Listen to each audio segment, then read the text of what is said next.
বন্ধুরা, আজ হলদি নদীর পাড়ে ঘুরতে গিয়েছিলাম। নদী পাড়ে গিয়ে কী কী দেখলাম চলুন আপনাদের ভিডিও করে দেখাই। ওই যে দেখতে পাচ্ছেন, অনেক দূরে এই নৌকাটা আসছে। সামনে বাঁশ দিয়ে যে ঘাটটা করা আছে দেখতে পাচ্ছেন, ওখানেই এসে নৌকাটা দাঁড়াবে। নৌকাতে খুব বেশি যাত্রী নেই।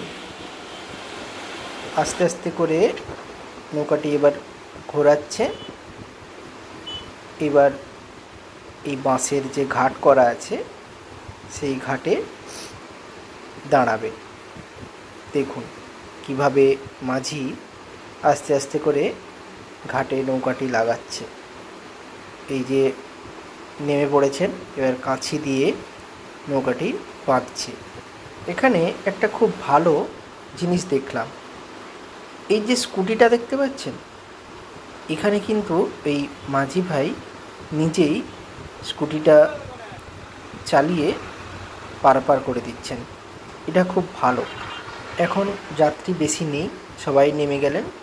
ঠিক কিছুক্ষণের মধ্যেই দেখুন অনেক যাত্রী নৌকাতে ভরে গেছে, পুরো ভর্তি হয়ে গেছে, সাথে বাইক, অনেক যাত্রী দেখতে পাচ্ছেন।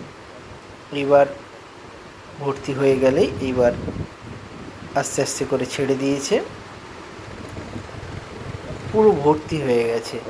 দেখুন এবার আস্তে আস্তে করে নৌকাটি ওপারে পাড়ি দেবে। এই যে এতজন যাত্রী হলদিয়া থেকে নন্দীগ্রামে পারাপার হচ্ছে। ওই যে ওপারে দেখতে পাচ্ছেন, ওটা নন্দীগ্রাম।